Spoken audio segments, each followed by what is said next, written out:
Hi there, Stephen Oliver with Advisor Wealth Mastery, and I'm joined by Jeff Smith, also with Advisor Wealth Mastery. And Jeff, you've been recovering from COVID a little bit. You're looking pretty healthy and spry at your young age here. But what we were going to talk about, and you and I have both been, God, I don't know, I was guessing in really business operations of various sorts and operations. You know, I'm now at 40 some years and you're at 50 some years, not to date us too badly here. But one of the things that we've always found is, especially with financial advisors, is they really underestimate, I guess, at the outset, what level of relationship they have with a new client. And oftentimes kind of take that for granted. And then don't communicate with and basically just touch them. And I mean, with note cards and different things appropriately enough. One of the books that you and I both loved years ago, remember Joe Gerard? And he was the Guinness Book of World Record holder as the number one car salesman in the world. And Joe Gerard had several really interesting things he was talking about on accomplishing that.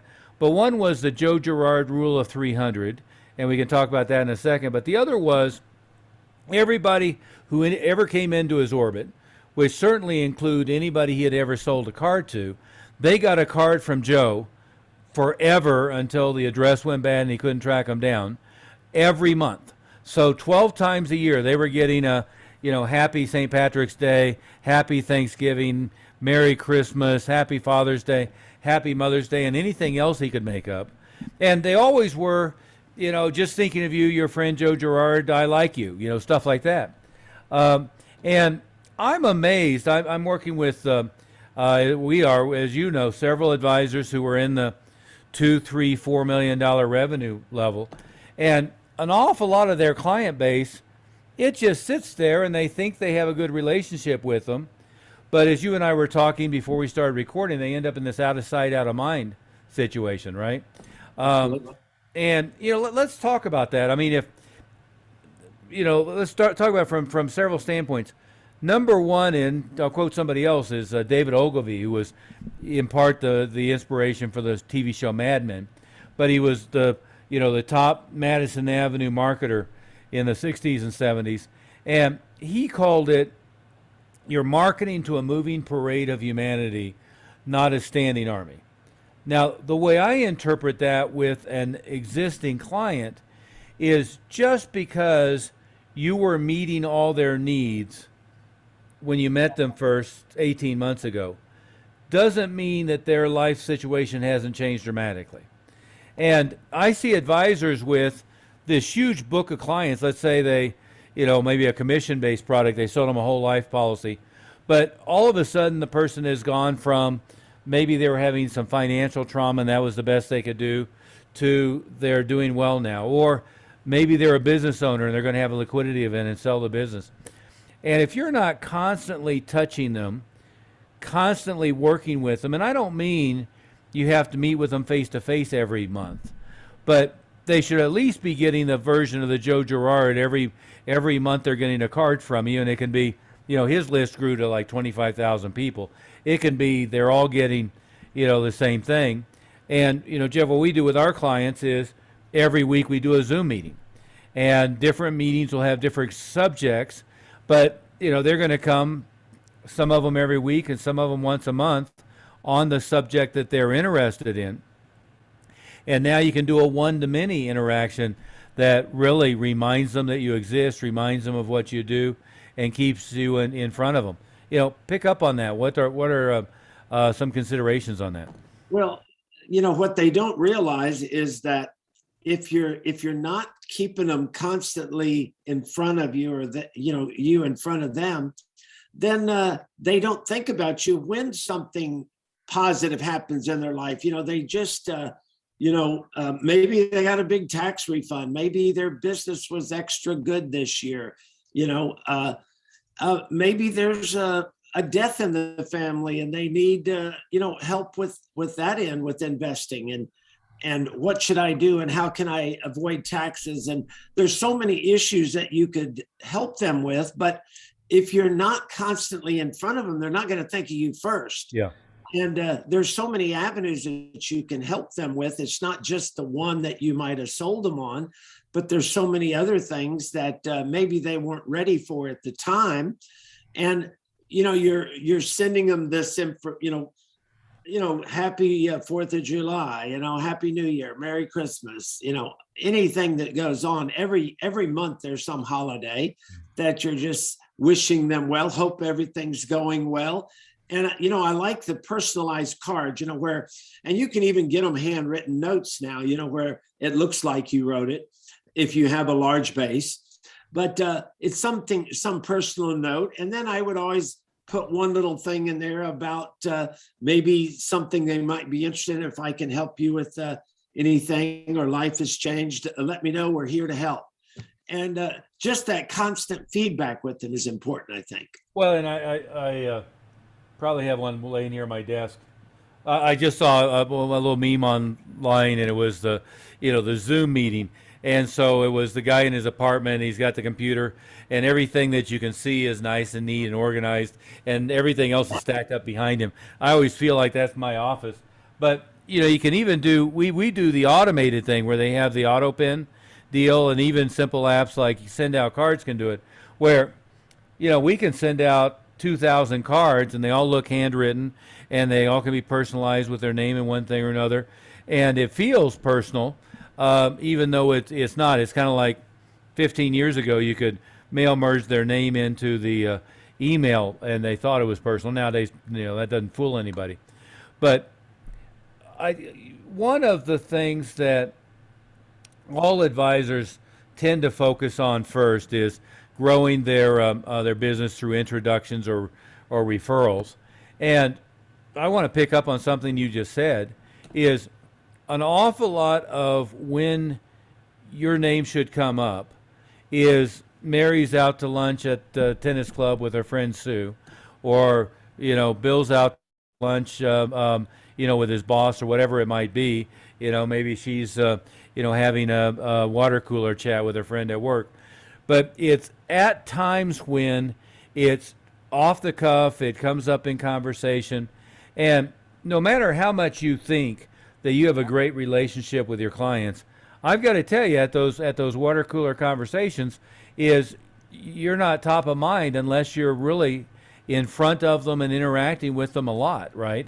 And that's what you're talking about is, so many introduction opportunities, referral opportunities come up randomly. And, it's not like your client is wearing a sticker on their jacket, hey, remember to refer them to Stephen.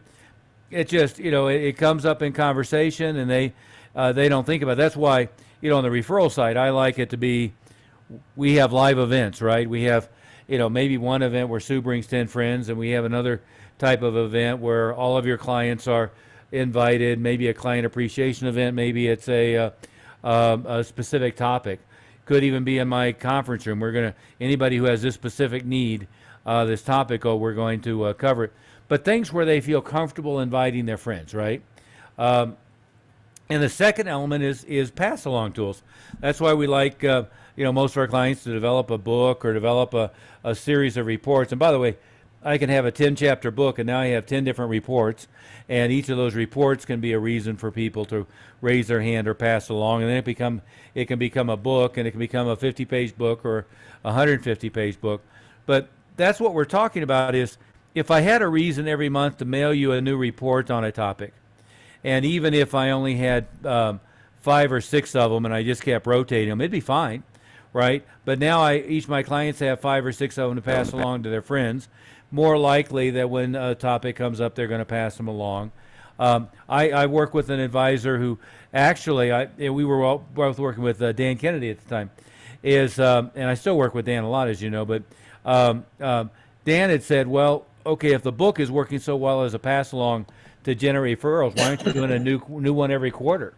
And that's right. I mean, it's easy to get done. You can farm it out. There's all kinds of different ways, but there's a number of things where you need to keep in contact.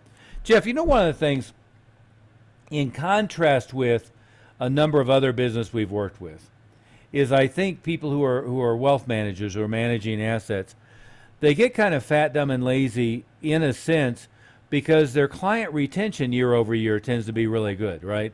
Probably if and by the way, I was in a high level webinar meeting with Northwestern Mutual, and they had a couple shocking stats. In contrast, is it was something like, and this is not the right percentage, but it was something like 60% of all clients who are working with an advisor aren't particularly happy with their guy, and 30% at any one time are thinking about changing to somebody else. Now we know typically the client retention is high enough that it really doesn't happen very much. They may be a little disgruntled, but they, the pain of disconnect is high enough they tend to stay. But I'll tell you what, if one of your clients is in that mode, is the last thing they're doing is bringing in their 5 new friends every quarter to you to hand off, right? Is they're having conversations of, I got this guy, he's doing fine for what I need, for you what you need, I'm not sure he would be good or she would be good. Maybe we should live, some of your clients are having that conversation just because you haven't done enough to nurture the relationship. Is that a fair way to say it, Jeff? I've been on the receiving end. I've been on the other side of the fence. I've been driving Mercedes for a long time. It's kind of like my car of choice. But what got me into that, I keep trying to get you to be a Porsche guy. I know. But I tell you, when I bought my first Mercedes years ago, I just happened to have one of the best salesmen that I ever came across. And this guy was doing exactly that. Every month he'd send me something, and then he would always put a note in there, don't forget me if one of your friends wants a Mercedes. Well, I must have sent him a dozen Mercedes because, you drive a car and people go, oh, wow. And they said, I've been thinking about getting one of these. I said, well, if you're going to do it, go talk to my guy. Yeah. And because he said, okay, you need your car service, give me a call. Don't just call and make the appointment. Just tell me when you want to come. I'll have a loaner for you. I mean, he had me so hooked up that I just felt like, it's like when you go into the restaurant and they know your name and they're going to show you to your table, and then they come over and take extra good care of you and use your name. See, that's the kind of, there's no better marketing tool than a referral because it's an easy sell. Because they already have somebody that they associate with as trusted. Well, whenever I'd refer somebody to him, unsolicited, he didn't say, I'm going to give you this, but he would always send me something in the mail. And sometimes there were even $100 gift or something. It's, a Dom Perignon or, pastries or cakes and, just things like that. And it wasn't a bribe to get you to send friends. Oh, no, I want to show my appreciation. Yeah. And the way he took care of me. Yeah. Because I tell you, I went to that same dealership for about 20 years. When he left, I quit going there. Yeah. Because it was back into the same old routine of the way they treat you. So it's that constant taking care of him, treating your clients right. And don't be afraid to ask for a referral. Yeah. Don't be afraid to ask because, you spend so much time and energy and money doing the marketing to get a new client that you might as well make him make money for you too. And it's an easy close, easy sell. All you have to do is have a happy customer and then you're going to have a happy referral. The Mercedes example reminds me of two stories. One is Joe Gerard, and his quote was, as long as we're using Joe, is I want to sell you a lemon so I can show you how well I can perform with the service department. And it's an interesting comment. But the other one is Hector. I've told you a story about Hector, right? Remember when I bought that new Jag? It was a 1999 XK8, and this is how good the guy was because I still remember Hector. I was getting ready to join the Mercedes Club, and I was looking at a 560 SL, and I had told Jody to come look at this car that I was looking at, and I get a call from her. She says, no, come over here. I want you to meet Hector. And so he was at Stevenson Jaguar, right? And it was Jaguar Porsche. And so I go over, and instead of buying the Mercedes, I ended up buying his black-on-black XK8. To me, still one of the most beautiful cars ever made. You remember that one? The one Well, that I remember it because you got me hooked to buy my That's right. Jag or my Your AR. XKR. That's right. That's right. But Hector was exactly the same way. I would hear from him all the time, and he'd, every now and then when something he thought, I might like would come in, I'd get a call from him, and he ended up selling me, I think it was 3 Porsches, in addition to the Jaguar, right? And I had that 911 Carrera 4, and then he had a new 911 Turbo black, like I like, black on black, come in. And so I was in for service on the C4, and he said, "Hey, how long are you going to be here? Why don't you go take that for a drive?" They love to do it. That was what he did on the loaners. He would always upsell me on one, and I'd be driving and go, "Man, these new ones are so much nicer." Oh yeah, well that's where my story was going, because so I buy the Turbo, right?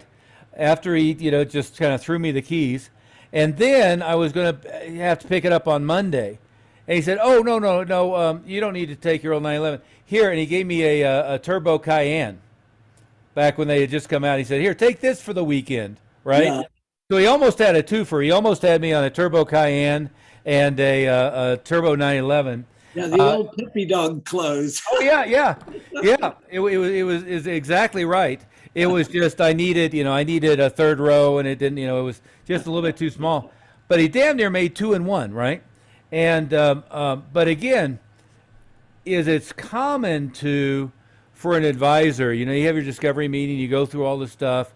You figure out what they need. You get them set up on what they need, and then 6 months later, maybe 3 months, sometimes 6 months, even a year later is the next time you ever talk to them, right? Now, you've been out of sight, out of mind for at least 11 of those 12 months, right? But if you were dripping cards on them, I like Mrs. Fields cookies and Harry and David's, and so, I'm always sending them cookies and stuff. But if you send them, he was right in your wheelhouse there. Yeah. Or a money tree. That's the other thing. Those little bonsai trees that are called a money tree. Yeah. And so you're gifting them. But if you're doing live Zoom meetings that are interactive, and it can be in group, if you're doing webinars, if you're sending them reports regularly, and it doesn't have to be anything special. In fact, it might be LPL or Northwestern Mutual or whatever has materials. They all have a ton of stuff. It could be he even knew that I was a Redskin fan and a Nats fan, and the next thing I know, I'm getting a couple of tickets in the mail from him to go to the game. Now somebody probably dropped, how they drop tickets on you all the time at the businesses, and Sure. or the company has a bunch of tickets and he has extras and drops a couple my way. I mean, how do you not go out of your way to do something to help somebody like that? You bet. Yeah. Now I have a nightmare story on that one. I think I've told you this one. Remember when I was spending, and I don't know how many millions I spent on TV advertising, right? And so I show up at my office one day, and now get how far off of this is. A Denver Broncos golf bag. And I don't know, it must have been, I don't know anything about this crap, you know more than I do, but it must have been $1,000 leather, high-end golf bag, right? So the sales rep has thought this is a great gift. She missed the point that, one, I'm beyond apathetic about football. Number two, the closest I've ever come to having an interest in playing golf is driving the call. You remember when we went golfing in St. Augustine with Bill Clark and Joe. I was driving the golf cart doing conference calls while you guys were hitting the ball. So she missed the mark on and spent a ton of money, right? It could have been, I'm going to buy you dinner at Morton's 3 times in a row, or it could have been, anything else. But it was so funny. It stayed in my office for like years because I used that as a story. You don't want to be the story about how far off the mark you were. But again, you're right. I mean, anytime we have a client who does something nice for us, I want to talk to her husband or talk to, the wife or something. And it's like, what does she like? Oh, she likes to go to this spa. Okay, great. So I'll give them a $200 gift certificate to the spa. Or what's their favorite restaurant? Okay, we'll give them a certificate to Morton's or their favorite Italian place or whatever. But half the value of the gift is that you went out of your way to figure out what they like, Yeah. rather than just do something generic, right? You got to know your clients. Yeah. And it's the gifting. There's a great book, by the way. I'm sure you've read it too, called Giftology, but it's all about using gifting effectively. We've recommended that to all of our clients, but it's amazing how much impact that has. But you know what most people do is they think, oh yeah, I stay in touch with my client. I send them all an email once a month. Well, one is, as we both know, email's dying a slow and painful death. Number two is opening that card that looks personally addressed to you. Don't have it with a sticker and a stamp and everything with just the company logo and the company stamp of the address, but it's all handwritten. Even the envelope is hand addressed. Yeah. At least, exactly. It looks like it. Yeah. Yeah. I mean, that is so much better, right? Is what, and by the way, you can do, we do 2,000 at once of stuff like that, but people perceive it to be personal and individualized, and is maintaining that touch, even if it was a postcard, right? But something that looks personal is much, much better. And what you want to make sure you do, sorry, I'm multitasking here for a second, but what you want to make sure you do is that you're constantly in front of your clients. I think the other thing that we misinterpret about a lot of this stuff is people's life changes, right? We mentioned that moving parade of humanity idea, but oftentimes, I mean, you could have a client where, like, the most you could do with them was this life policy, and and they're doing $300 a month, and it's easy to write them off. Like, we had a client recently, and frankly, coming into your pipeline, you would think this is somebody I barely want to work with, but turns out the parents passed away, and they had inherited a pretty valuable house, but a pretty valuable investment account too. And these are people who would have no idea what to do with this. You know who I'm talking about. And good thing is we were in front of them at the right time, right place, right? It's like my joke is I have a advisor where his two people, actually. One that's their primary business is helping an entrepreneur build his business up from 3 or 4 million a year to 10 million, and then selling it, right? So he walks them through all the steps of acquisition and so forth to build a big enough business critical mass to sell it for 10, 15, 20 million.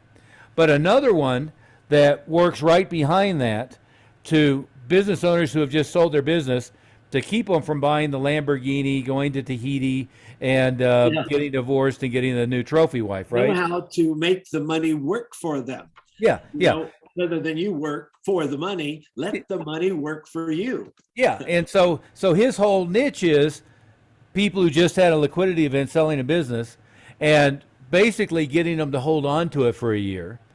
Because as you know, I mean, most small business owners, they've eked out a living, but they've never had 5 million at one shot, right?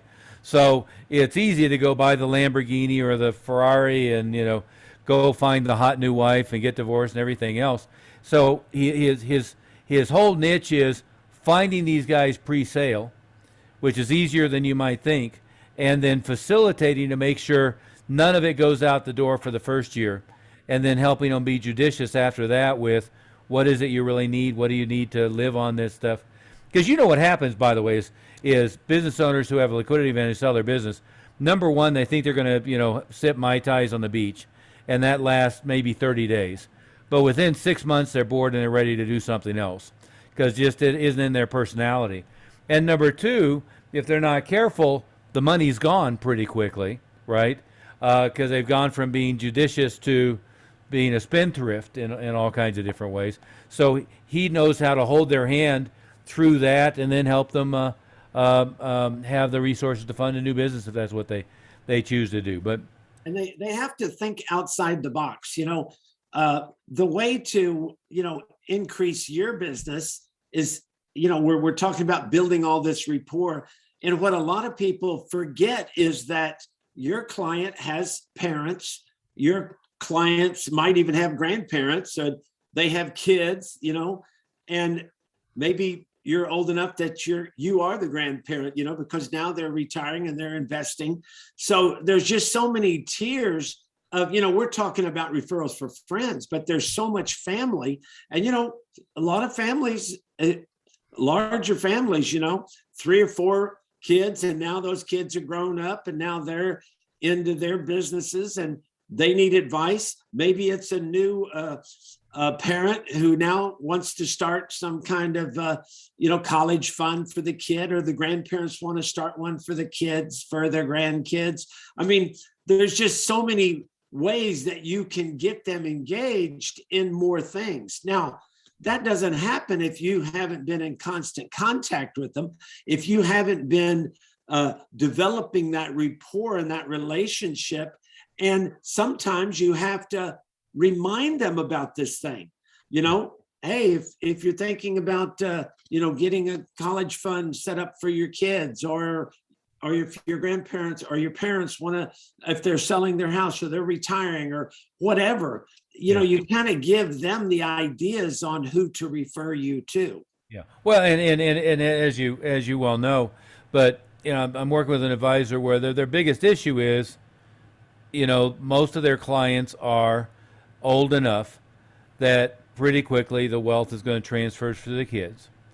And an awful lot of parents, their concern is, especially if they have a decent portfolio, is the kids are going to be stupid with it, right?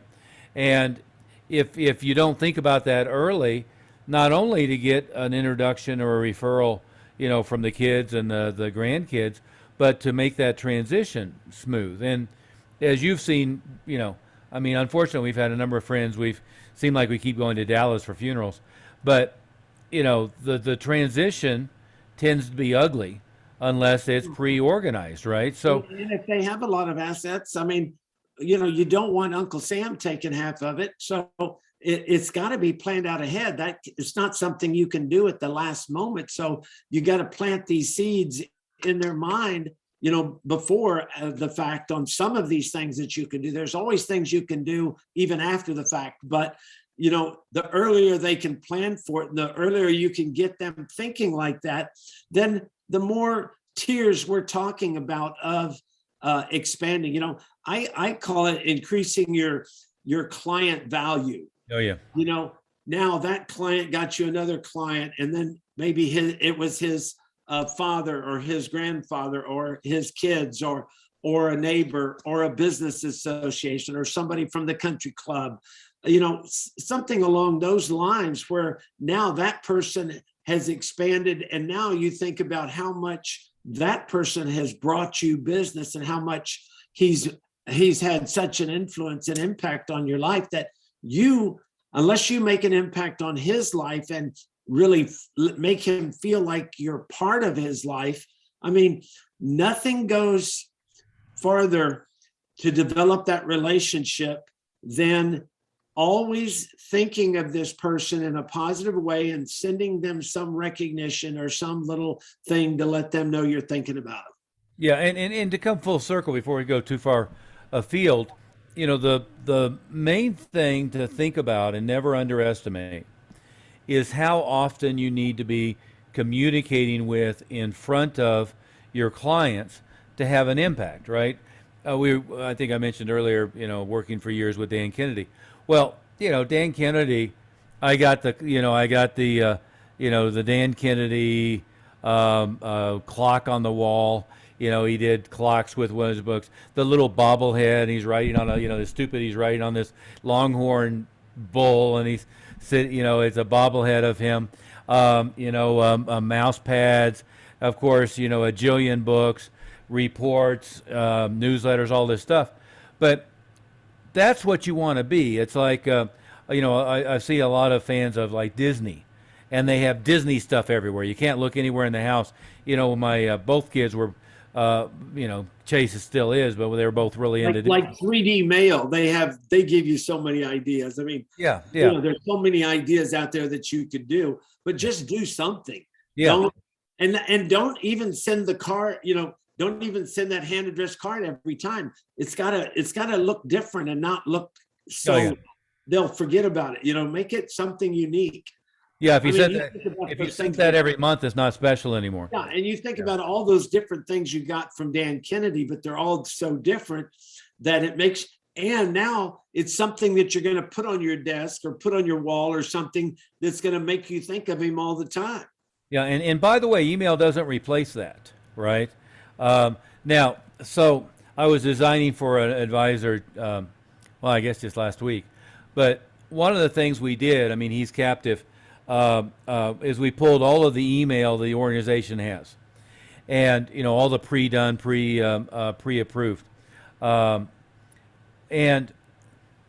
they have what I wouldn't consider to be a ton of stuff, but what we figured out is they had like a newsletter that goes out once a quarter. Well, that's really anemic, but they have another newsletter that goes out every Monday, and they have another newsletter that goes out twice a month. And by the time we aggregated all of that, I could go and subscribe every one of his clients to all of them, and they were getting like 3 emails a week. And Jeff, you'll find this funny. He was like, well, isn't that too many times? Shouldn't we just be like sending them once a month? I was going, wait a minute. Number one, an awful lot of this stuff gets spam blocked. AOL throws it away. Yahoo throws it away. Hotmail throws it away. Google puts some of it in the promotional folder, puts some of it in the spam folder.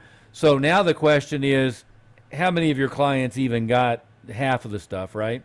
Number two is, the way you have it not look like spam is they're getting something in their email in their box all the time. Even once or twice a day. You remember that article we were sharing with our clients? Wall Street Journal did an article on email marketing with big retailers.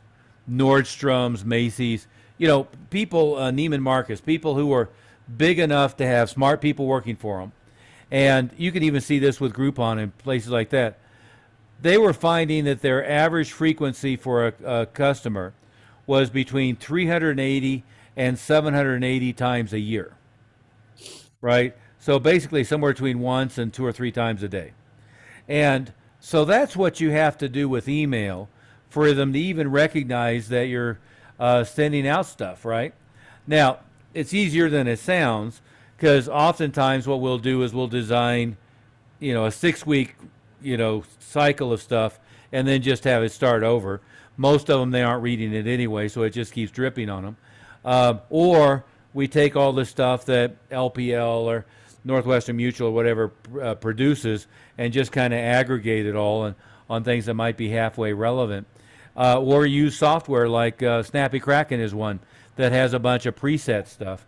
But email is useful, necessary, and far from adequate. On the other hand, if I added to that, we do a live Zoom meeting once a month as a group. That's Q&A, and we did a webinar on specific topics. Anytime there's a new thing, whatever the new legislation is or something, maybe we do a webinar on how that's going to affect your retirement.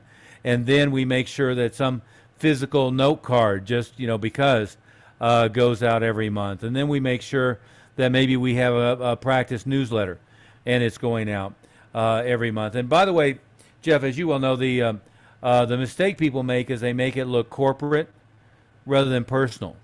And I don't care whether you're one of 9,000 advisors in a big company or whether you're a solo RIA.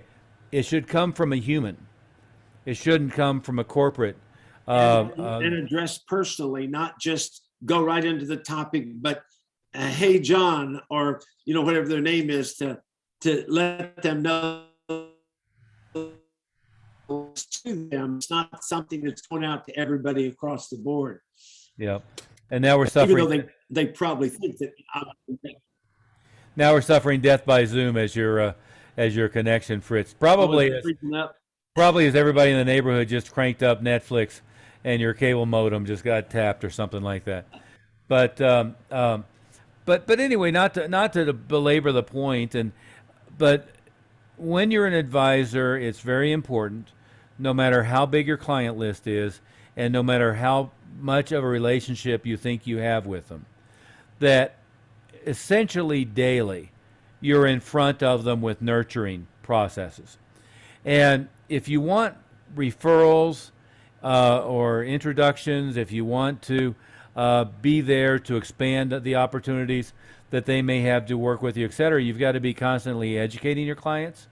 You've got to be constantly showing concern and appreciation for your clients, and you've got to be constantly in their worldview, right? You've got to not end up in out of sight, out of mind.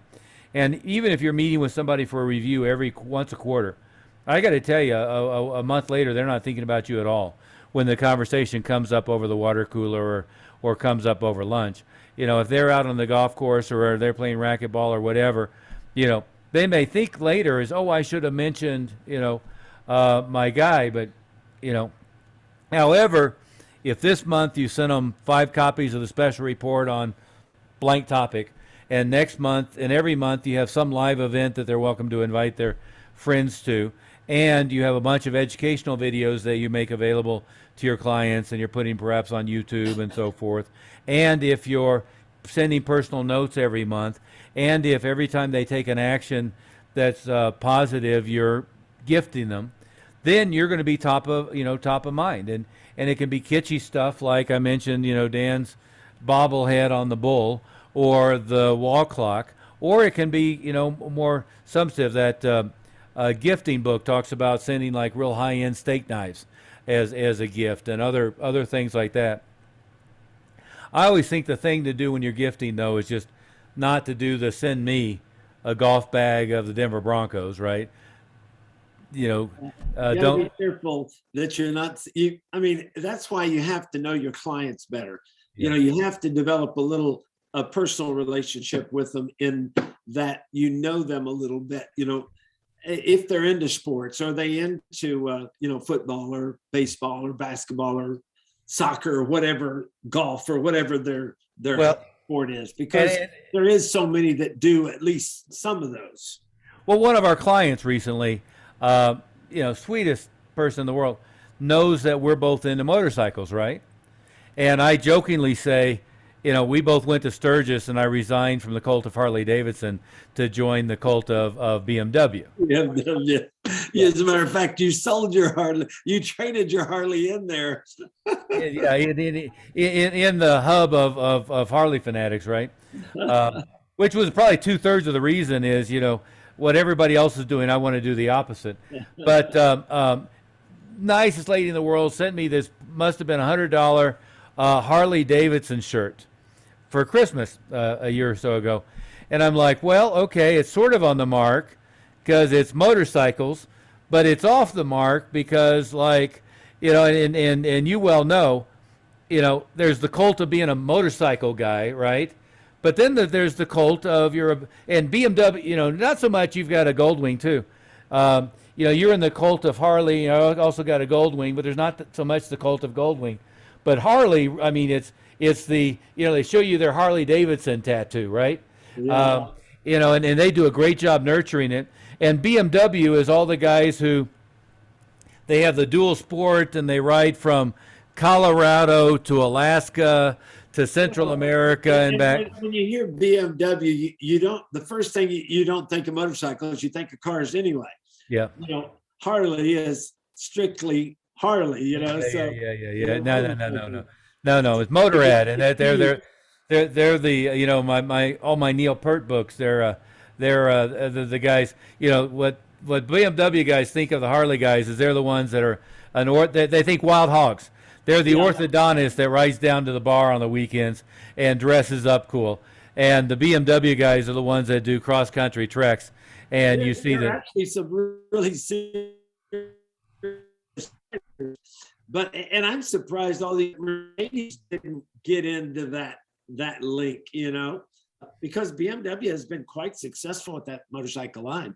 Oh yeah, yeah. And you fritzed out a little bit there, but we'll just leave it with. I mean, we've been rambling on, and we're going off direction. Sit down and really think. Even if you recognize your client retention is really good. We have clients who their average client is with them 20 years. Well, great. But think about if, one, their life changes on something between your reviews, are you the first person they think about? Number two is if they're having the water cooler conversation or the lunch with a friend and a topic that you can solve comes up, are you top of mind or are you bottom of line? They'd have to go think about who they should recommend, and then it's too late, right? And what I think about it is that, by email, you should probably be in front of your clients every day. And by some meeting, event, whether it's at your office, some group meeting, that should be something that's going on every month. And from a standpoint of them getting something in the mail from you, I'd like it to be a couple times a month, right? And it could be that fake handwritten card or the Happy St. Patrick's Day card, or it could be a package with a newsletter, information. It could be you put together a special report for them, and there's 5 of them, with a cover note of, hey, pass these along to your friends, and I thought you would find it valuable, or it's 5 copies of your new book to pass along to their friends. But you should be dripping with them constantly, especially with stuff that's likely to sit around on their desk, likely to sit around in their office. I have Jeff, Don, and he did a real smart strategy of creating a series of books that were all designed for the C-suite CEO type of guys. But then the mistake was he sent them out a link to download it as a Kindle or as a PDF. And I said, no. He goes, oh, all these companies, they're all into digital. No.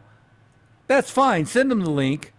But and when you write the book, you personalize it to them, and now it goes on their bookshelf. They read it. They think of you. I mean, you were talking about the one a client who had clients for 20 years. They had been working with. Well, if you just getting a referral is not that hard, but if you, let's say you were doing the worst job on it, you got one client referral a year. Yeah. And if I got just one a year, then I know from every one of my clients, if I get one a year, I've doubled my client base every year. Yeah. It's just getting one. But and most you don't ask, you don't receive.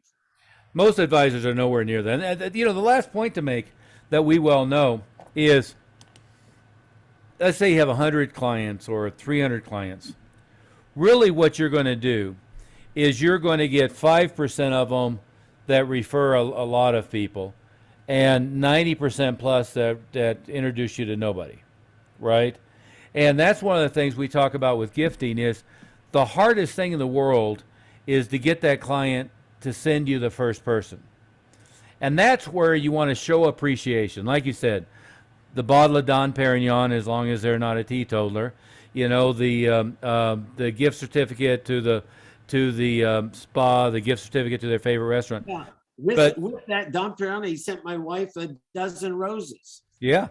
My wife was making sure that I was going to that place from then on. Oh yeah. Well, that's my strategy. Is flowers and cookies to the wife. You can't forget the significant other if they have one. Yeah, exactly.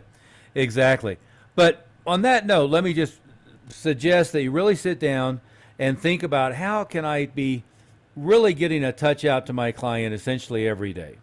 How can I always be front of mind awareness and always be a warm, fuzzy feeling about me, right? And then as I get clients who, refer me to a good client, let's make sure we gift them and appreciate and recognize, because the one that send you one good client, they have 5 or 10 more. That's where I never got around to talking about that, but that was Joe Gerard's 300. Joe Gerard's 300 was how many people would be on the invite list to your funeral or your wedding, right? And that's the circle of influence that most people have that they can really work with if you really have gotten to the point that they love you, they're impressed, and you're top of mind all the time. On that note, we'll call it a day. And we might remind everybody we're happy to do a little personal evaluation, no charge. We have a bunch of free gifts at Advisor Wealth Mastery that you can take advantage of, including a couple of my books and a bunch of stuff that you've contributed as well, Jeff. And so I remind you of that. And this has been great. Jeff, anything to add before we call it a day? No, just start treating them like family, because your client base should feel like family to you. That's exactly right. On that note, we'll call it a day. Have a good day.